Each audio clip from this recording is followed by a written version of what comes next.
Hey guys, so today let's talk about how you can interact with the CLI. So the CLI is the command line interface, and this you can find it in Git Bash in Windows, WSL in Windows, or the terminal in Linux. So the terminal also in the MacBooks. So let's start with the introduction. So what is the CLI? The CLI is a command line interface. That means you don't have the user interface, like whereby you go and click the Explorer and you can explore the folders. So when dealing with the CLI, there are some of the things that you might need to know. So the very first thing the very best command that is in your fingertips is the pwd command. So this means print current working directory. So if I write pwd, you can see my current working directory. So let me, all right. So you can see my current working directory. So everything in Linux is all about folders and files. So you can see I'm in the users folder from the root. So the root is always the slash. Then from there we start entering tree-like structures, whereby this one is a folder, then the next folder here, this one is for the users. Then this one is another folder I have. Then this one, YT, is another folder. Okay. So let me go back. Let me remove that folder, ITC. So then we can cd back, then create that directory. So ITC means introduction to command line interface. So I just wanted the folder path to be small. So pwd, we have said pwd prints the current working directory. So to create a directory is a folder. So to create a folder, you type make directory, make dar or make directory. So make directory and then ITC. So the file exists, the folder exists. So I can cd into ITC. So cd means change directory. So move from one directory to another directory. So something else you might notice is that the period and the /, it identifies the current folder. All right.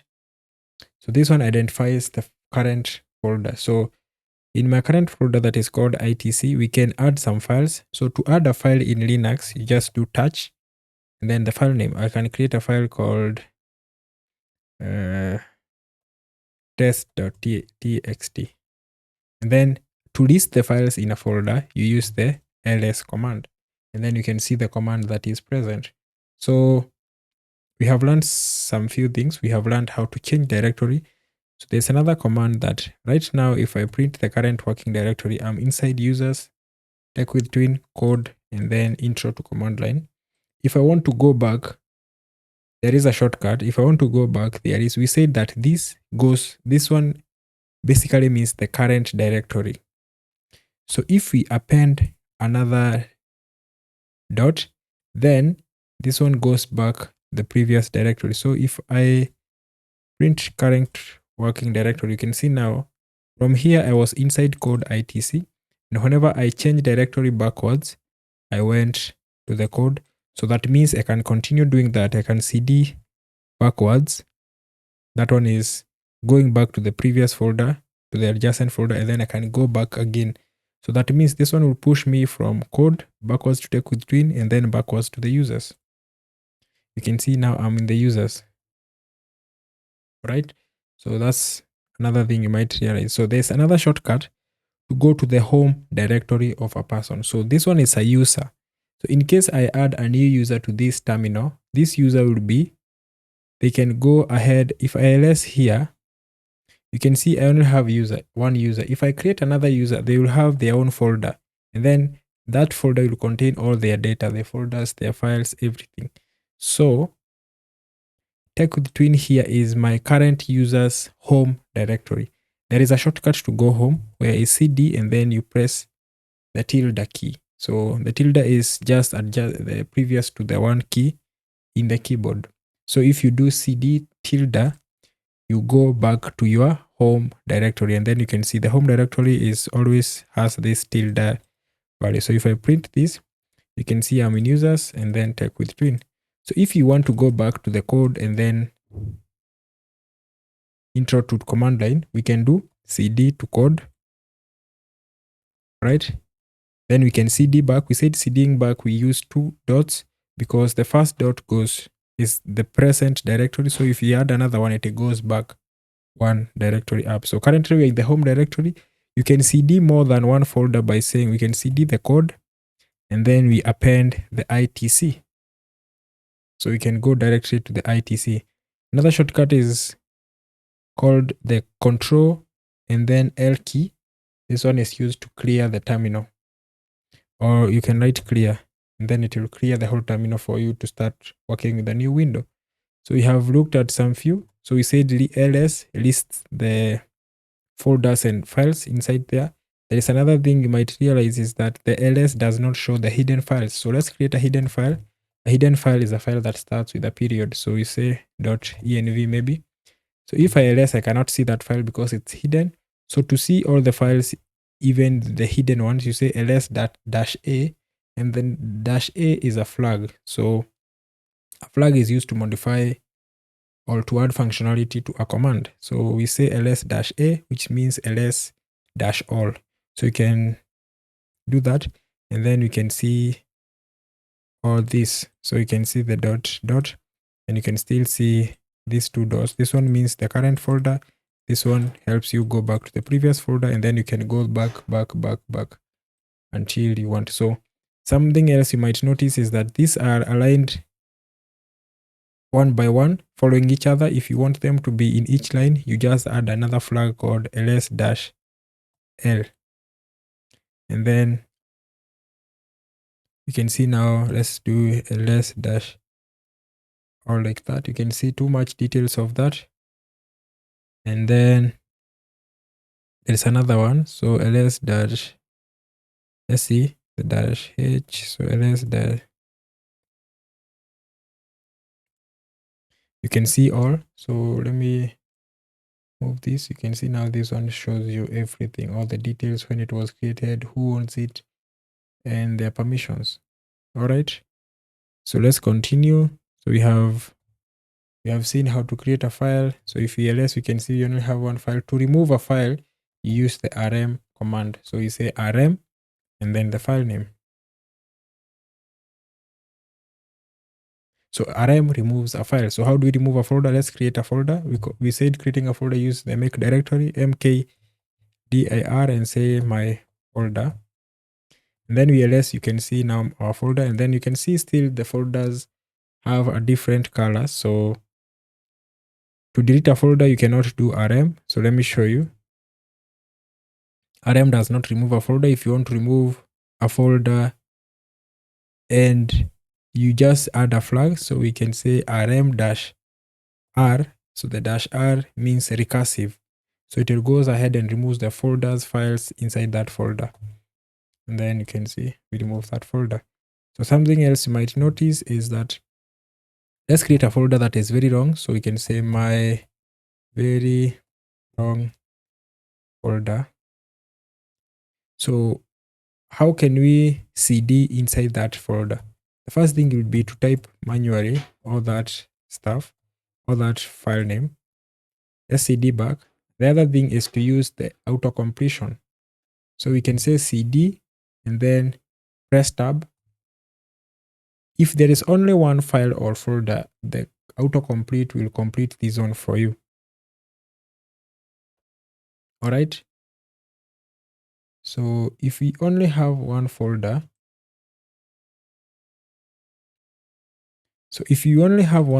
it will autocomplete it for you. So let's create another folder. So make directory my new folder, or say folder 2. And as you can see, we have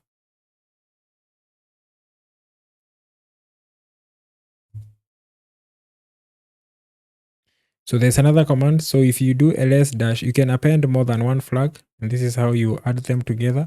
The s shows you the sizes. You can see the sizes of each is 0. So let's not focus on that. We said we have 2 folders here. We have folder 1 and folder 2. So how can we, if you want to cd or the change directory to the very long folder, we can say cd and then tab, and then it will show us the options available. And then if we start typing my and press tab, it will autocomplete for you. So the tab key is used to autocomplete files and folder names. So if you go back, then, so the next thing we need to learn is that we have seen how to cd into the folders. We have seen how to get out of the folder. So what if you are in a very long command? So let's see cd, or maybe you are writing a command like git clone git at git.com and then TechWithTwin. Let's do it until that. So what if we are inside this command and we want to go directly to the front? So the first thing we could do is to use the left arrow to move to navigate. But there is a trick. If you press Ctrl A, it moves straight to the start. And then if you want to delete it, you use Ctrl K. So let's do that again. So let's say we have a command like git clone git at github.com. So if you want to move to the front or to the first character, which is git, you press Ctrl A, and then it goes straight to the first character. And then if you press Ctrl K, it will delete all that. So let's do that finally. So git clone git at github.com. So Ctrl A goes to the straight to the front, and then Control. So then we do Ctrl K, it will delete all that stuff inside. So yeah, so that's the basics of working with these files. We can see we have a file. Let's create a file. You said creating a file is attached test.txt. And then how can you see the contents inside a file? So to see the contents inside a file, you use the cat and test.txt. You cannot see, there's nothing. So let's use, how can we edit a file in the command line? So how to edit a file, you have very different ways. So the first one is using something called Vim. The next one is using Nano. Nano is the easiest, but I'm going to show you how to use Vim. So you just do Vim or vi test.txt.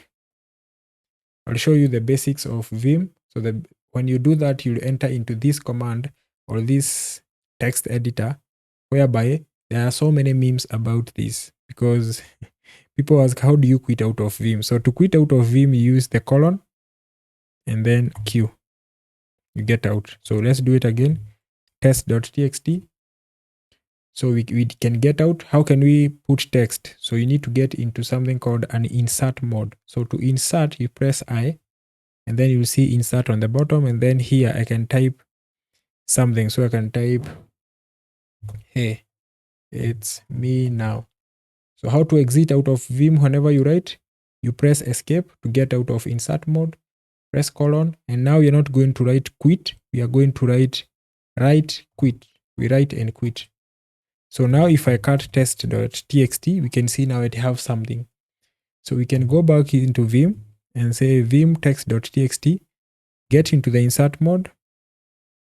I'm not going to show you complex things about Vim. So and then say, hey again.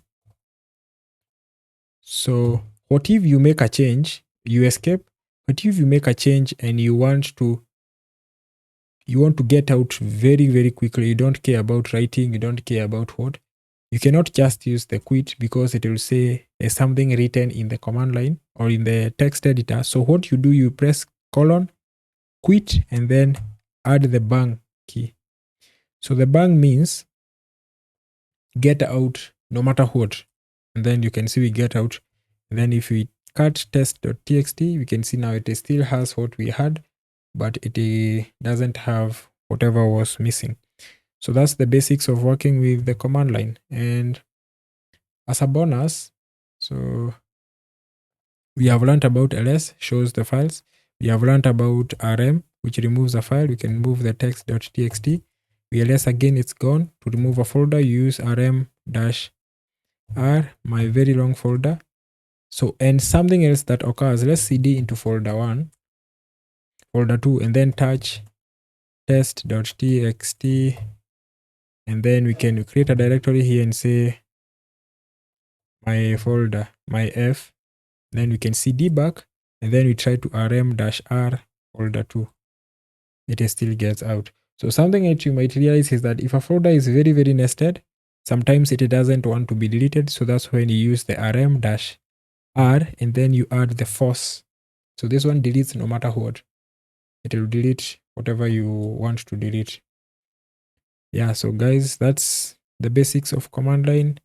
So you can search, or let me show you how to search in the command line. So let's create a directory here and say my folder. So you can create more than one folder. So you can say folder 2, folder 3. So you can create more than one folder. If you chain them, you can create a file using the touch test.txt, then ls that, and then you can see all these files. So lastly, I'm going to show you how to search. So what if we had so many folders and you wanted to search for a specific folder? So what we can do, we have something called piping. Piping is passing through. So if I ls, this one outputs to the console. What if you want to channel whatever was outputted to another command? That's what we call piping. So we can say ls, and then you use this bar to pipe. All right, so to pipe the result. So let me show you. So the result, we can pass it into a searcher. A searcher in Linux is called grep. So you use grep to find or to search, and then you want to search from the output of ls. Let's search for a match of test. Then you can see we got the test. So let me not show you too much because that will be overwhelming, but that's the basics of working in the command line, creating files, moving around files, editing files, and all that kind of stuff. So thank you guys for watching, and hit that like button and share with your friends. Thank you.